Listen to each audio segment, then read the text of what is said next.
আরজি মানে প্রার্থনা বা আবেদন। সে ভগবান বিচারকের কিন্তু কোনোদিন ভুল হয় না। ভগবানের নমস্কার, আমি সোমনাথ দলুই, এবছর বাদামতল আশা সঙ্গের থিম আর্টিস্ট। তো এবছর যে কাজটা করছি সেই কাজটির নাম দিয়েছি আমি আরজি, এবং আরজি মানে প্রার্থনা বা আবেদন। সেই আবেদনটা কার কাছে করছি সেটা নিয়েই কাজ, এবং সেখানে আমি দেখাচ্ছি যে ভগবান এবং বিচারক, মানুষ বিচারক এবং ভগবান বিচারক, সেই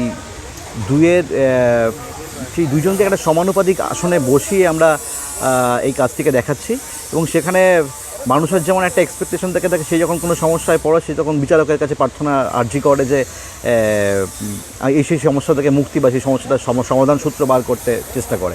তো সেই জায়গা থেকেই এই কাজটি, এবং সেখানে দেখাচ্ছি যে ভগবান বিচারকের কিন্তু কোনোদিন ভুল হয় না। ভগবানের হাতে যে মানদণ্ডিত থাকে সে সবসময় সামঞ্জস্যপূর্ণ থাকে এবং দুদিকে ব্যালেন্স করে সেটা সমতা রক্ষা করেন। এবং সেখানে কিন্তু মানুষ বিচারককে নির্দিষ্ট প্রমাণ বা তথ্যের উপর নির্ভর করে বিচার করতে হয়। তো সেখান থেকে একটা বিচারকের একটা সিগনেচার একটা মানুষের জীবন বদলে দেয় বা অনেক মানুষের জীবন বদলে দেয়। কিন্তু আমরা আশা করব যে ভগবান বিচারকের থেকে সেই ন্যায় বিচারটা, যেখানে ভগবান প্রত্যেকটা মানুষকে সমান চোখে দেখবেন।